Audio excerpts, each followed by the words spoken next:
Hello दोस्तों, नमस्ते, प्रणाम। मैं हूँ वंदना। मेरे यूट्यूब चैनल पे आप सभी का स्वागत है। दोस्तों, हम सुनाने जा रहे हैं पचरा। कैसा लगेगा कमेंट बॉक्स में ज़रूर बताना। छोटी से शीतल मैया बड़ी बहुरूपिया हो, कि छन छन मैया ना आपन बदलाई रूपवा हो, कि छन छन मैया ना आपन बदलाई रूपवा हो, कि छन छन मैया ना छनही में भैली मैया लड़िका से न दानवा हो, घुघुरुआ ले के ना मैया खेलै घर आंगनवा हो, घुघुरुआ लै के ना मैया खेलै घर आंगनवा हो, घुघुरुआ लै के ना।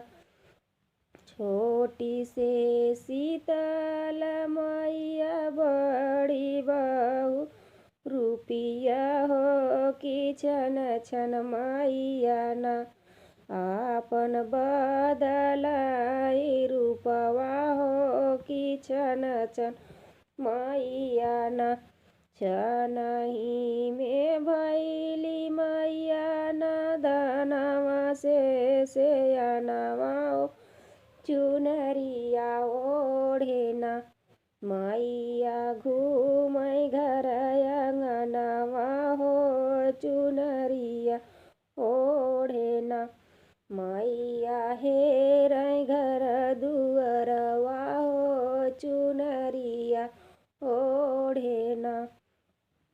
छोटी से शीतल मैया बड़ी बहुरूपिया हो, कि छन छन मैया ना आपन रूपवा बदलै हो, कि छन छन मैया ना छनही में भैली मैया से आन से बुढ़ापा हो, कि लाठी लै के ना मैया हेरै घर आंगनवा हो, कि लाठी लै के ना मैया घेरै घर